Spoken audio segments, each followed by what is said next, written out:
Pai, tēnā tātou, e rere ana te reo o mihi kia koutou I whai whakaaro mai kia mātou o Te Waka Kerewai, no mātou ke te maringa nui ko whai wāhi mai mātou ki tēnei kaupapa whakahirahira.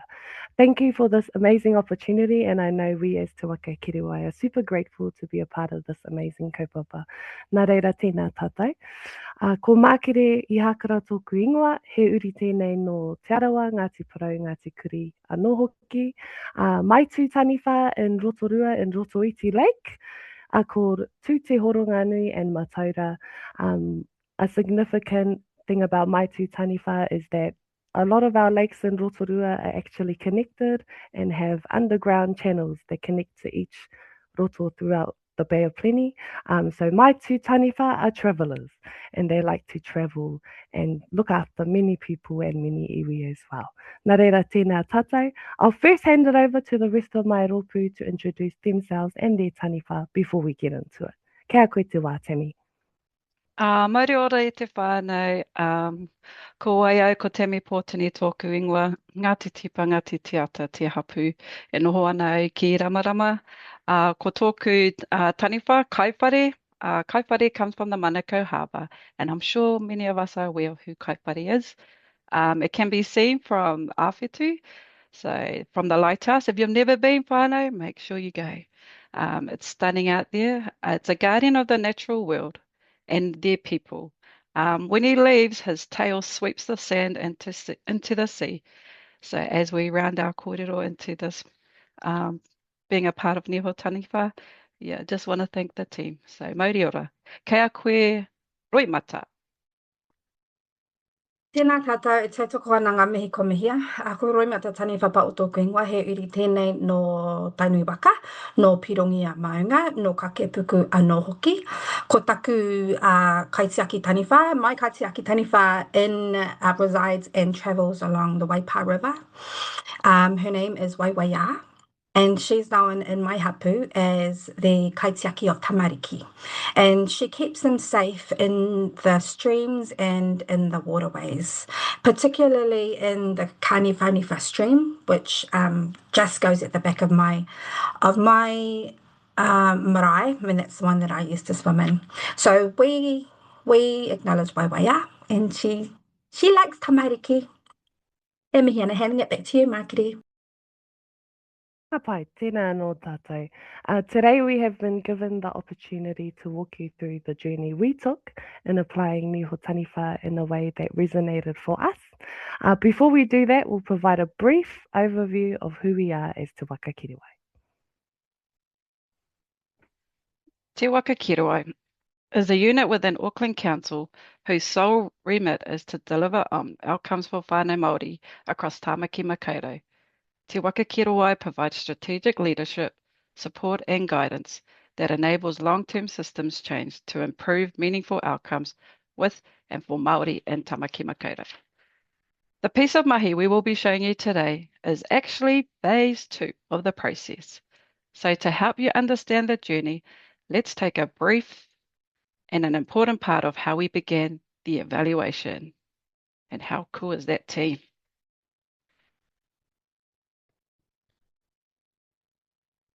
Kapai. Phase 1 was dedicated to the creation of what would become the foundational service model for Te Waka Kerewai. So what you're seeing is the process our lead team undertook to synthesize, prioritize, and highlight the key elements of what whānau had told us they needed to see in our library spaces and places. This process ultimately turned into our Māori service delivery model.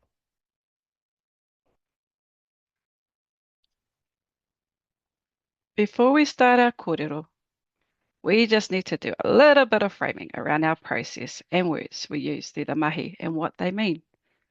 The word tohu. A tohu marker is used as a way of talking about indicators that we see and identify through the mahi we are undertaking at the time. Papa noho is a synthesis wānanga founded in the practice methodology of where we look at the data coming through, find common themes, and where these pieces of kōrero might contribute into how we might change our wider system. A real important piece of our mahi as the learning cycles and consolidation. Phase 2 is the focus of our session today. The stage of the work centred on identifying the conditions our libraries needed to successfully implement the Māori service delivery model, which we introduced in Phase 1. To help illustrate our journey, we've used Hautū Waka to organise the mahi. The following slides will briefly outline each phase, followed by an example of how we brought the work together using metal.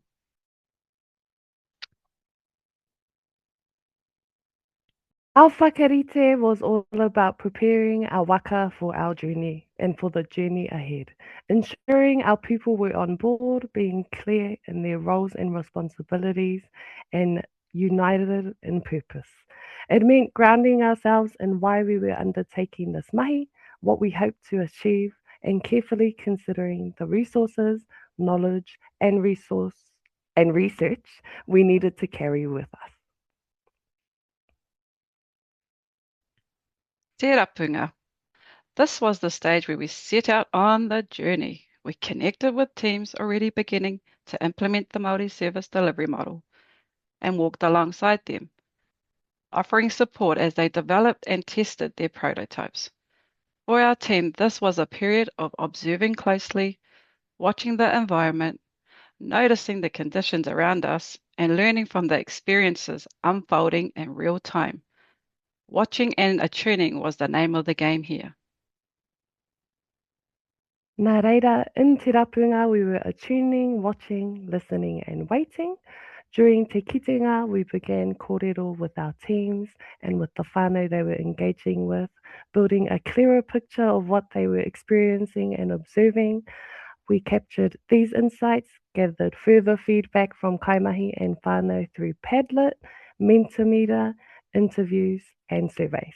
From there, we started to look for the tohu emerging across the spaces we were walking alongside.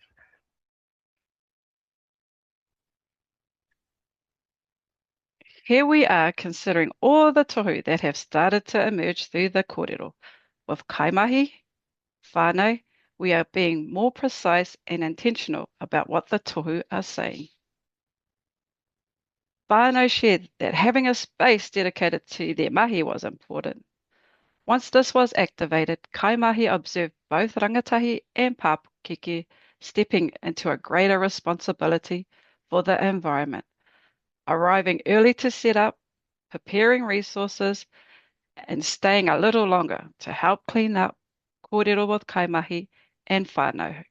A clear tohu emerged in the shift of power dynamics. It highlighted the significant impact that occurs when we intentionally deconstruct the hierarchies often present in our spaces and places.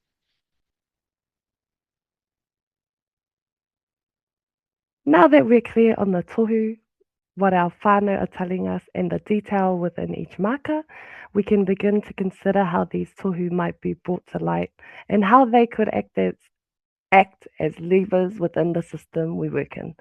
Our first step was to find a narrative and a container that could hold the tohu we had identified, while also addressing a gap we could see in our current system. One gap that we noticed was in how we currently standardize spaces as 5-star or gold standard. This framing tends to create a winner-loser mindset rather than supporting a collective journey toward better outcomes. In response, we turned to the narrative of shifting tidal movements and the characteristics within each stage. This gave us a way to describe how our spaces might move through their implementation of the Māori service delivery model. Less about achieving a fixed standard and more about progressing through natural, evolving phases of growth. Te rawinga. Tai whanake was created through the learnings and reflections of what whānau and kaimahi needed in their spaces to implement the Māori service delivery model. The tai gives an indicator of where people currently see themselves and the opportunity to learn and explore how they move through the tai. One of the key elements within tai whanake is its ability to support our spaces and places to reflect honestly on their current practice and identify the tai that best represents where they are right now. From there, the aspiration is for each space to look forward to the next tai ahead of them, orienting themselves towards movement, growth, and the shifts needed to journey forward.